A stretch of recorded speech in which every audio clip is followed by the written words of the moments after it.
ನಮಸ್ಕಾರ ಸ್ನೇಹಿತರೆ, ವೀಣಾ ಅಡುಗೆಗೆ ಸ್ವಾಗತ. ಹಿತ್ಕಿದವರೆ ಬೇಳೆ ಸಾರು, ಚಿಲ್ಕವರೆ ಸಾರು ಅಂತಲೂ ಕರೀತಾರೆ. ತುಂಬ ಚೆನ್ನಾಗಿರುತ್ತೆ.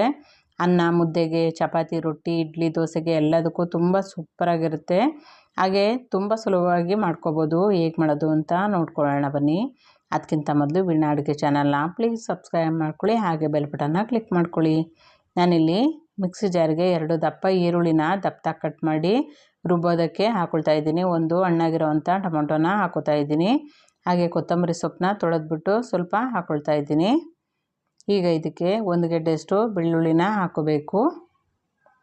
ಹಾಗೆ ನಾನಿಲ್ಲಿ ಶುಂಠಿ ಪೇಸ್ಟ್ ಇತ್ತು, ಅದನ್ನು ಸ್ವಲ್ಪ ಹಾಕೊಳ್ತಾ ಇದ್ದೀನಿ. ಅರಿಶಿನ ಪುಡಿ 1/4 ಟೀ ಸ್ಪೂನಷ್ಟು ಹಾಕೊಳ್ಳೋಣ. ಹಾಗೆ ಚಕ್ಕೆ ಲವಂಗದ ಪುಡಿನ ಸ್ವಲ್ಪ ಹಾಕೊಳ್ತಾ ಇದ್ದೀನಿ. ನೀವಿಲ್ಲಿ ಚಕ್ಕೆ ಲವಂಗನ 2 ಪೀಸ್ ಅಷ್ಟು ಹಾಕೋಬೋದು. ನಾನಿಲ್ಲಿ ಅಕ್ಕಿ ಮತ್ತು ಗಸಗಸೆನ ಹುರಿದು ಇಟ್ಕೊಂಡಿರೋದನ್ನ 1/2 ಸ್ಪೂನಷ್ಟು ಹಾಕೋತಾ ಇದ್ದೀನಿ. ತುಂಬ ರುಚಿಯಾಗಿ ಚೆನ್ನಾಗಿ ಬರುತ್ತೆ ಸಾರು, ತುಂಬ ಟೇಸ್ಟ್ ಕೊಡುತ್ತೆ. ಈಗ ಇದಕ್ಕೆ ಹಸಿ ತೆಂಗಿನಕಾಯಿ ತುರಿನ 2 ಹಿಡಿಯಷ್ಟು ಹಾಕೊಳ್ತಾ ಇದ್ದೀನಿ. ಈಗ ಇದಕ್ಕೆ 2 ಟೇಬಲ್ ಸ್ಪೂನಷ್ಟು ಧನಿಯಾ ಪುಡಿನ ಹಾಕೋಬೇಕು. ನಿಮಗೆ ಖಾರಕ್ಕೆ ಎಷ್ಟು ಬೇಕಷ್ಟು ನೋಡಿಕೊಂಡು ಹಾಕೋಬೇಕಾಗತ್ತೆ. ಅಚ್ಕಾರದ ಪುಡಿನೂ ಅಷ್ಟೇ 2 ಟೇಬಲ್ ಸ್ಪೂನಷ್ಟು ಹಾಕ್ತಾಯಿದ್ದೀನಿ. ನಿಮಗೆ ಖಾರಕ್ಕೆ ನೋಡಿಕೊಂಡು ಎಷ್ಟು ಬೇಕಷ್ಟನ್ನು ಟೇಸ್ಟಿಗೆ ತಕ್ಕನಾಗಿ ಖಾರಕ್ಕೆ ಹಾಕ್ಕೊಳ್ಬೋದು.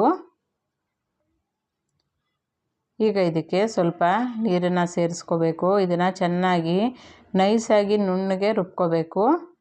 ಇದನ್ನು ರುಬ್ಕೊಂಡು ಒಂದು ಕಡೆ ತೆಗೆದಿಟ್ಕೊಂಬಿಡೋಣ. ನಾನಿಲ್ಲಿ ಚಿಲ್ಕವರೆ ಸಾರನ್ನ ಮಾಡ್ತಾ ಇರೋದು.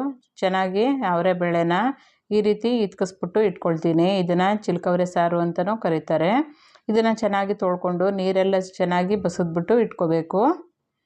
ಹಾಗೆ ಇದಕ್ಕೆ ನಾನಿಲ್ಲಿ 1 ಆಲೂಗೆಡ್ಡೆ ಹಾಗೆ 1 ಬಿಳಿ ಬದನೆಕಾಯಿನ ಕಟ್ ಮಾಡಿ ನೀರಿನಲ್ಲಿ ಹಾಕ್ಕೊಂಡಿದ್ದೀನಿ. ನೀರಿನಲ್ಲಿ ಹಾಕೋಬೇಕು, ಇಲ್ಲಾಂದರೆ ಕಪ್ಪಾಗಿಬಿಡುತ್ತೆ.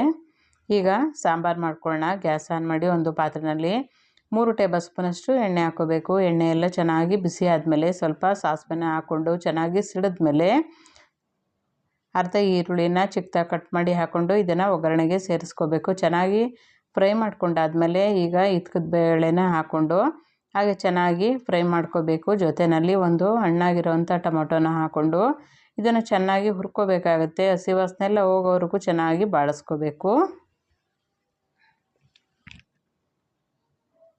ಹಾಗೆ ಇದ್ರ ಜೊತೆನೇ ಆಲೂಗೆಡ್ಡೆ ಬದನೆಕಾಯಿನ ನೀರೆಲ್ಲ ಬಸಿದ್ಬಿಟ್ಟು ಇನ್ನೊಂದ್ಸಲ ತೊಳೆದ್ಬಿಟ್ಟು ಹಾಕೋಬೇಕು. ಎಲ್ಲನೂ ಒಂದ್ಸಲ ಚೆನ್ನಾಗಿ ಮಿಕ್ಸ್ ಮಾಡ್ಕೊಂಬಿಡೋದು.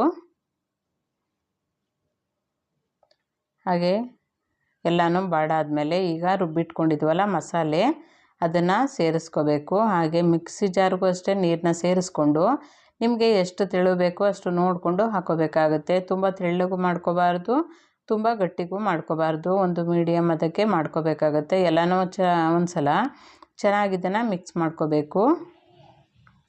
ರುಚಿಗೆ ತಕ್ಕಷ್ಟು ಕಲ್ಲುಪ್ಪನ್ನ ಹಾಕೋಬೇಕು. ಇನ್ನೊಂದ್ಸಲ ಚೆನ್ನಾಗಿ ಮಿಕ್ಸ್ ಮಾಡಿಕೊಂಡು ಚೆನ್ನಾಗಿ ಕುದಿಸ್ಕೊಂಡ್ರೆ ತುಂಬ ಟೇಸ್ಟಾಗಿರುವಂಥ ಇಟ್ಕಿದ ಬೇಳೆ ಅವರೆಬೇಳೆ ಸಾಂಬಾರು ರೆಡಿಯಾಗುತ್ತೆ. ಇದನ್ನು ಚಿಲ್ಕವರೆ ಸಾರು ಅಂತಲೂ ಕರೀತಾರೆ. ತುಂಬ ಚೆನ್ನಾಗಿರುತ್ತೆ. ಅವರೆಬೇಳೆ ಕಾಲದಲ್ಲಿ ಈಗಂತೂ ಎಲ್ಲ ಕಡೆನೂ ಅವರೆಕಾಳು ಸಿಗುತ್ತೆ.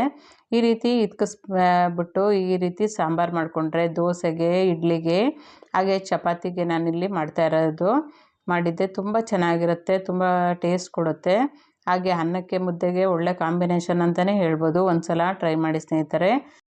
ತುಂಬ ಸುಲಭವಾಗಿ ಈ ವಿಧಾನದಲ್ಲಿ ಒಂದ್ಸಲ ಟ್ರೈ ಮಾಡಿ ಸ್ನೇಹಿತರೆ. ಹೊಸಬ್ರು ಸಹ ತುಂಬ ಈಸಿಯಾಗಿ ಮಾಡ್ಕೋಬೋದು.